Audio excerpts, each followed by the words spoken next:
ఓం శ్రీ గణేశాయ నమః. ఓం శ్రీ వేదవ్యాసాయ నమః. ఓం నమో భగవతే వాసుదేవాయ.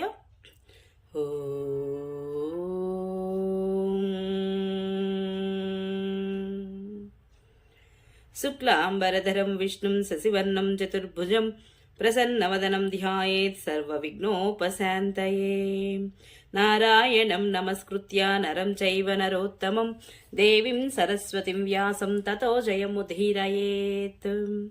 అనగా నారాయణ స్వరూపుడైన శ్రీకృష్ణుడికి, నరోత్తముడు అయిన అర్జునుడికి, వారి లీలలను ప్రకటించే సరస్వతీదేవికి, దానిని రచించిన వ్యాసునికి నమస్కరించి అసుర భావాలను తొలగించి అంతఃకరణ శుద్ధిని కలిగించే మహాభారత గ్రంథ పారాయణకు ప్రేరేపించిన శ్రీకృష్ణ భగవానుడిని ప్రార్థిస్తూ ఈరోజు పారాయణలోనికి వెళదాం. మరి హరే కృష్ణ. అందరికీ నమస్కారం. మహాభారత గ్రంథ పారాయణలో భాగంగా మనం ఈరోజు 195వ రోజుకు చేరుకున్నాము. నిన్న మనము సీతారాముల పట్టాభిషేకం గురించి తెలుసుకున్నాం కదా. ఇక ఈరోజు సావిత్రి కథ గురించి తెలుసుకోబోతున్నాము. జాగ్రత్తగా స్కిప్ చేయకుండా వినండి, చాలా బాగుంటుంది. హరే కృష్ణ.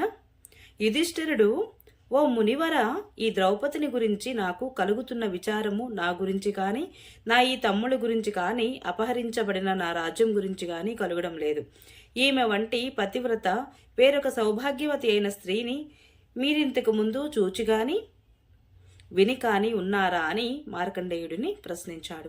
అప్పుడు మార్కండేయుడు చెబుతున్నాడు, ఓ రాజా, రాజకన్య సావిత్రి కులస్త్రీలకు పరమ సౌభాగ్య రూపమైన పాతివ్రత్య సత్కీర్తిని ఏ విధంగా ఏ రీతిగా పొందిందో చెబుతాను వినండి. మద్రదేశానికి అధిపతిగా అశ్వపతి అనే రాజు ఉండేవాడు. అతడు పరమ ధార్మికుడు, బ్రాహ్మణ సేవా తత్పరుడు కూడా, అత్యంత ఉదార హృదయుడు కూడాను, సత్యనిష్ఠుడు, జితేంద్రియుడు, దానశీలుడు, చతురుడు, పురజనులకు దేశవాసులకు అత్యంత ప్రియుడు కూడాను, సమస్త ప్రాణులకు మేలు చేయడంలో ఆసక్తి కలవాడు, క్షమాశీలుడు, నియమనిష్ఠుడైన ఆ రాజు యొక్క పెద్ద భార్య ధర్మశీలవతి. ఆమె గర్భం ధరించి కాలం సమీపించగానే ఒక అందమైన కన్యను ప్రసవించింది. రాజు ఆనందించి ఆ కన్యకు జాతకర్మాది సంస్కారాలు చేయించాడు. సావిత్రి మంత్రం ద్వారా హోమం చేశాక సావిత్రీదేవియే అనుగ్రహించి ఇచ్చింది కాబట్టి బ్రాహ్మణులు, రాజు కూడా ఆ కన్యకు సావిత్రి అని నామకరణం చేశారు. అపరలక్ష్మీదేవిలా ఆమె దినదిన ప్రవర్ధమానమవుతోంది. ఆమె యుక్త వయస్కురాలు అయింది. ఆమె యవ్వనవతి కావడం చూసి అశ్వపతి మహారాజు చాలా చింతించాడు. అతడు సావిత్రితో, ఓ అమ్మాయి, నీవు ఇప్పుడు వివాహానికి యోగ్యురాలు కాబట్టి స్వయంగా నీకు తగిన భర్తను అన్వేషించుకో. వివాహానికి యోగ్యురాలైన తరువాత కన్యాదానం చేయని తండ్రి నిందనీయుడవుతాడు. ఋతుకాలంలో స్త్రీ సమాగమం చేయని పతి నిందాపాత్రుడని, భర్త మరణించాక విధవరాలైన తల్లిని పోషించని పుత్రుడు నింద్యుడని ధర్మశాస్త్రాలు ఆదేశిస్తున్నాయి. కాబట్టి నీవు శీఘ్రంగా వరాన్వేషణ చేయి. దేవతల దృష్టిలో నేను అపరాధిని మాత్రం కాకుండా చూడు తల్లి అని చెప్పాడు. ఇలా కూతురికి చెప్పి అతడు తన వృద్ధ మంత్రులను, వాహనాలను తీసుకొని సావిత్రి వెంట వెళ్ళమని ఆజ్ఞాపించాడు. సావిత్రి కొద్దిగా సంకోచిస్తూనే తండ్రి ఆజ్ఞను మన్నించింది. ఆమె అతని పాదాలకు నమస్కరించి బంగారు రథాన్ని ఎక్కి వృద్ధ మంత్రులతో కలిసి వరాన్వేషణ కోసమని బయలుదేరింది. ఆమె రాజర్షుల యొక్క రమణీయమైన తపోవనాలకు వెళ్లి అక్కడి పూజ్యురాలైన వృద్ధుల చరణాలకు వందనం చేసి క్రమంగా ఇతర వనాలన్నింటిలోనూ తిరగసాగింది. ఈ రీతిగా ఆమె అన్ని తీర్థాలలోనూ బ్రాహ్మణ శ్రేష్ఠులకు ధనదానం చేస్తూ విభిన్న దేశాలలో కూడా తిరగసాగింది. రాజా ఒక రోజున మద్రరాజు అశ్వపతి కొలువు తీరి ఉండి దేవర్షి అయిన నారదునితో మాట్లాడుతున్నాడు. ఆ సమయానికే సమస్త తీర్థాలు తిరిగి మంత్రులతో పాటు సావిత్రి కూడా ఇంటికి తిరిగి వచ్చింది. అక్కడ తండ్రి నారదుడితో కలిసి కూర్చొని ఉండడం చూసి ఇద్దరి పాదాలకు నమస్కరించింది. ఆమెను చూచి నారదుడు, ఓ రాజా, మీ అమ్మాయి ఎక్కడికి వెళ్ళింది? ఎక్కడి నుండి తిరిగి వస్తోంది?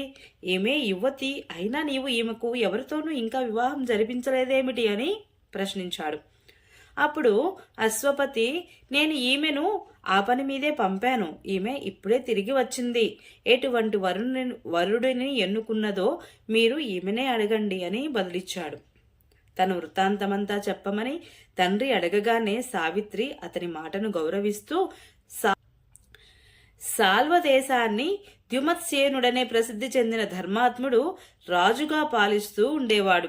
తరువాత అతడు గ్రుడ్డివాడయ్యాడు.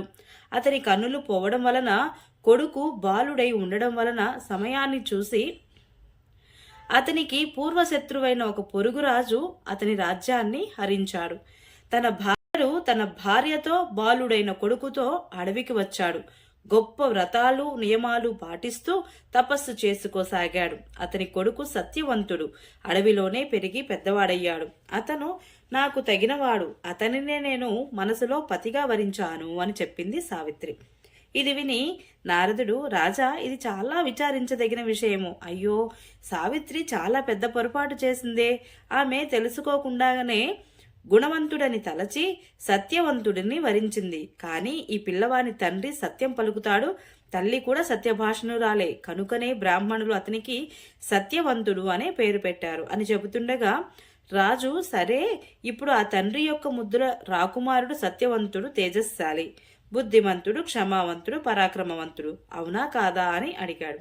అప్పుడు నారదుడు, ఆ ద్యుమత్సేనుని వీరకుమారుడు సూర్యునితో సమానమైన తేజస్సు కలవాడు. బుద్ధికి బృహస్పతి, ఇంద్రుని వంటి వీరుడు, భూదేవి వంటి ఓర్పు కలవాడు, రంతిదేవుని వంటి దాత, ఉసీనర పుత్రుడైన శిబి వలె బ్రాహ్మణుడు, సత్యవాది, యయాతి వంటి ఉదారుడు, చంద్రుని వలె చూడ చక్కనివాడు కూడా, అశ్వని కుమారుల వలె అద్వితీయ రూపవంతుడు. అతడు జితేంద్రియుడు, మృదు స్వభావి, పరాక్రమవంతుడు, సత్యవాది, కలుపుగోలుతనం కలవాడు కూడా, ఈర్ష్యారహితుడు, లజ్జాశీలుడు, చురుకుదనం కలవాడు, తపస్సు సదాచారాలతో అగ్రగాములైన బ్రాహ్మణులు అతనిలో సరళత్వము నిరంతరం నివసిస్తూ ఉంటుందని, అది అతనిలో నిశ్చలంగా ఉంటుందని సంక్షిప్తంగా అతని గురించి చెబుతూ ఉంటారు అన్నాడు నారద మహర్షి. అప్పుడు అశ్వపతి, దేవ, అతడు సర్వగుణ సంపన్నుడని తమరు చెబుతున్నారు. అతనిలో ఏదైనా దోషం ఉంటే అది కూడా సెలవియండి అని అడిగాడు. అప్పుడు నారదుడు, అతనిలో ఒక్కటే దోషం, కానీ అది అతని సమస్త గుణాలను తొక్కివేసింది. పైగా ఏ విధంగానూ తొలగించుకోవడానికి వీలు కానిది. అది తప్ప అతనిలో ఇంక వేరే ఏ దోషం ఏమీయూ లేదు అని సెలవిచ్చాడు. ఈ రోజు నుండి 1 ఏడాది గడిచాక అతని ఆయువు సమాప్తమవుతుంది. అతడు దేహత్యాగం చేస్తాడు అని చెప్పాడు. అది విని రాజు సావిత్రితో, అమ్మాయి సావిత్రి, ఇలా రా తల్లి, నీవు వెళ్ళి వేరే ఇంకొక వరుడిని అన్వేషించు. దేవర్షి నారదుడు సత్యవంతుడు, అల్పాయుష్కుడని, 1 ఏడాదిలోనే దేహత్యాగం చేస్తాడని నాతో చెబుతున్నాడు అన్నాడు. సావిత్రి, నాన్నగారు, కర్రలు రాళ్ళు మొదలైనవి ఒక్కసారే విరిగి ముక్కలై వేరవుతాయి. కన్యాదానం అనేది ఒక్కసారే జరుగుతుంది. నేను ఇస్తున్నాను అనే సంకల్పం కూడా ఒక్కసారే కలుగుతుంది. ఈపై చెప్పిన 3 విషయాలు ఒక్కొక్కసారే జరుగుతాయి. ఇప్పుడు నేను ఒకసారి వరించి అతడు దీర్ఘాయువు కాని, అల్పాయువు కాని, గుణవంతుడు కాని, గుణహీనుడు కాని అతడే నా భర్త అవుతాడు. వేరొకరిని నేను వరించలేను. ముందు మనసులో నిశ్చయించుకొని తరువాత మాటల రూపంలో వ్యక్తం చేయడం జరుగుతుంది. ఆపై క్రియారూపం దాలుస్తుంది. కాబట్టి నా విషయంలో మనస్సే పరమ ప్రమాణం అని చెప్పింది. అప్పుడు నారదుడు, రాజా, నీ కూతురి బుద్ధి నిశ్చయాత్మకమైనది కాబట్టి అది ఏ విధంగానూ ధర్మం నుండి విచలితం కాజాలదు. సత్యవంతునిలో ఉన్న గుణాలు వేరెవరిలోనూ ఉండనే ఉండవు. కాబట్టి అతనికే కన్యాదానం చేయడం మంచిదని నాకు కూడా తోస్తోంది అన్నాడు నారదముని. అప్పుడు రాజు, మీరు చెప్పిన మాట చాలా బాగుంది. ఏ విధంగానూ తోసిపుచ్చడానికి వీలు లేనిది. నేను అలాగే చేస్తాను. మీరే నా గురువులు అన్నాడు. ఆ తర్వాత కన్యాదానం విషయంలో నారదుని యొక్క ఆజ్ఞనే శిరోధార్యంగా భావించి అశ్వపతి మహారాజు వివాహ సామాగ్రిని అంతటిని ఒక చోటికి చేర్పించి వృద్ధ బ్రాహ్మణ పురోహితులతో పాటు ఋత్విజులందరినీ పిలిపించి శుభదినాన కన్యతో పాటు బయలుదేరాడు. అడవిలోని ద్యుమత్సేనుడి పవిత్రాశ్రమం వద్దకు చేరుకోగానే బ్రాహ్మణులతో పాటు కాలినడకనే ఆ రాజర్షి వద్దకు వెళ్ళాడు. అక్కడ అంధుడైన ద్యుమత్సేనుడు ఒక సాల వృక్షం కింద దర్భాసనంపై కూర్చొని ఉండడం చూశాడు. అశ్వపతి రాజర్షి ద్యుమత్సేనుడిని విద్యుక్తంగా పూజించి వినయంగా తనను తాను పరిచయం చేసుకున్నాక ధర్మాగ్నుడైన ఆ రాజర్షి కూడా అర్ఘ్యపాదాదులు ఉచితాసనమిచ్చి అడిగాడు. అప్పుడు అశ్వపతి, ఓ రాజర్షి, నాకు సావిత్రి అనే రూపవతి అయిన కూతురు ఉన్నది. ధర్మానుసారంగా ఈమెను మీరు మీ కోడలిగా స్వీకరించండి అని ప్రార్థించాడు. అప్పుడు ద్యుమత్సేనుడు, మేము రాజ్యభ్రష్టులమై ఈ వనంలో నివసిస్తూ నియమపూర్వకంగా తాపస జీవనం గడుపుతున్నాము. మీ కుమార్తె ఈ కష్టాలన్నీ పడడానికి తగినది కాదు. ఆమె ఇక్కడ ఆశ్రమంలో వనవాస దుఃఖాన్ని సహిస్తూ ఎలా ఉండగలుగుతుంది అని మృదువుగా పలికాడు. అశ్వపతి, రాజా, సుఖదుఖాలనేవి వస్తూ పోతూ ఉంటాయి. ఈ విషయం నాకు, నా కుమార్తెకు కూడా తెలుసును. నా వంటి వానికి మీరు ఇటువంటి మాటలు చెప్పకూడదు. నేను అన్ని రకాలుగా నిశ్చయించుకొని మీ వద్దకు వచ్చాను అని దృఢంగా చెప్పాడు. అప్పుడు ద్యుమత్సేనుడు, రాజా, నేను మొదటనే మీతో సంబంధం కలుపుకుందాము అని అనుకున్నాను. కానీ రాజ్యాచ్యుతుడనైన కారణంగా ఆ ఆలోచనను మానుకొన్నాను. ఇప్పుడు నా మొదటి కోరిక తనంతట తానే తీరుతుంటే అలాగే కానివ్వండి.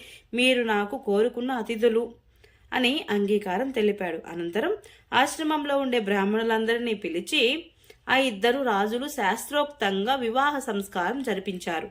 యథాయోగ్యంగా వధూవరులకు ఆభూషణాదులు అందజేశారు. తరువాత అశ్వపతి ఆనందంగా ఇంటికి తిరిగి వెళ్ళాడు. సర్వగుణ సంపన్నురాలైన సావిత్రిని భారీగా పొంది సత్యవంతుడు చాలా ఆనందించాడు.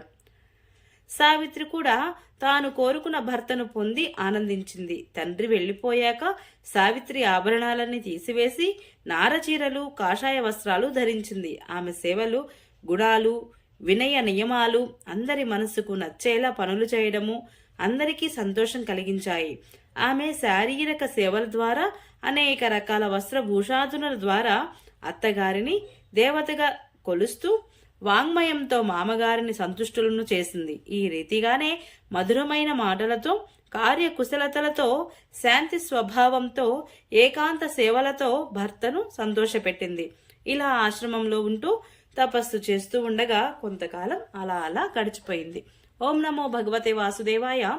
ఈరోజు పారాయణ ఇంతటితో సమాప్తం. రేపు మనము సావిత్రి వలన సత్యవంతుడు జీవితుడగుడు గురించి తెలుసుకోబోతున్నాము. ఈ వీడియో మీకు నచ్చినట్లయితే please subscribe my channel, like, share, comment please. Thank you.